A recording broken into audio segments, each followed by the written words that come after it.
So ito yung mga sample guys ng mga ubas na dinapuan ng mga fungus. Ayan, sa bunga guys, ito ay Brazilian hybrid.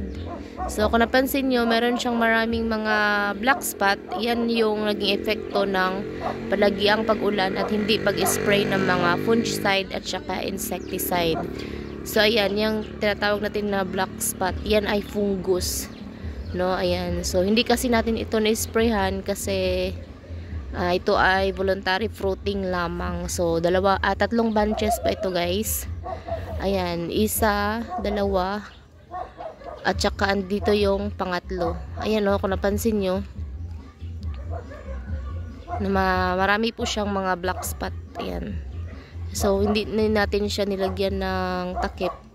Ayan, kung napansin nyo guys, itong mga puti-puti na ito, yan yung fungus. So, pakita ko pa sa inyo ha guys, yung mga fungus na andito sa ating garden ha. So, ayan guys, ito downy mildew at saka yung fungus. Ayan, fungus ito guys, yung dalawa. Ayan, white at saka yellow. So, downy mildew at saka yung fungus na powdery mildew. Ayan. So, 'di ba? So, yan yung epekto ng palagiang pag-ulan at hindi kayo nag-spray ng mga fungicide at saka insecticide. So, malaking bunches ito guys. Ayan, malaking bunches ito. Pero, dinapuan siya ng fungus. Ayan. So, ito, mahihinog din ito. Pero, hindi na matatanggal itong mga black spot na ito.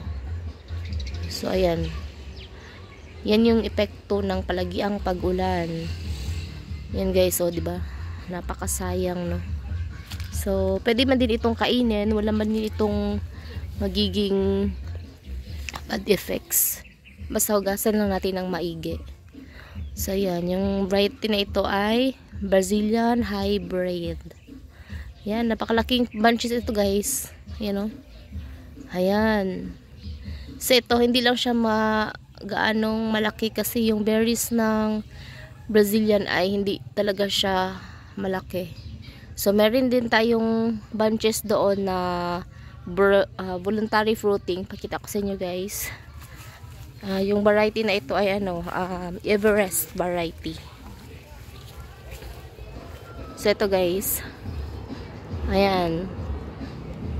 Yan, ito yung Everest variety. So, kung mahinog ito, yung color nito ay red.